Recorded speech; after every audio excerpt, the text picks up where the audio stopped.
I'm going to try to answer that question that writers always get asked about where our ideas come from. Especially, it seems like those of us who write horror get asked this question because people are worried about what goes on in our brains, which I understand.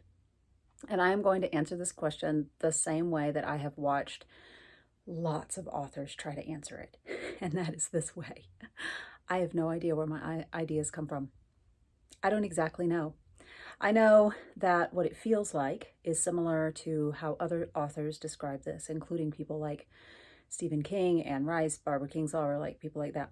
It feels like the story is coming from somewhere else. It feels like it's being channeled through me.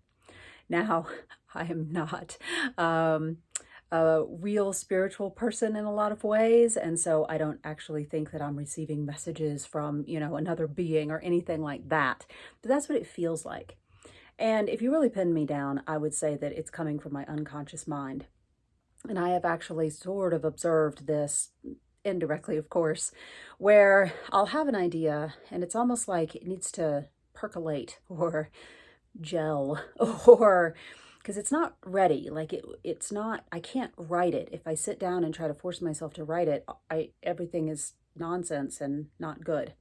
And so, but if I give myself time, it's like my brain works on the story, not consciously, and then presents it to me one day. And all of a sudden it's ready. And I certainly have ideas that either take years to come to fruition or never do. They just sit in my ideas folder and never go anywhere. And so as a human, I love horror, of course, but I don't have nightmares. I'm not afraid of the dark. I'm actually, I suffer from anxiety and depression sometimes, but I'm pretty grounded in most ways.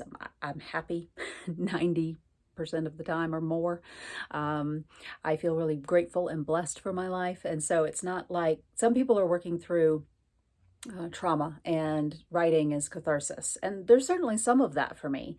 But, it's not like I've ever been abducted by a serial killer or chased by an axe murderer or any of the other crazy things that I talk about.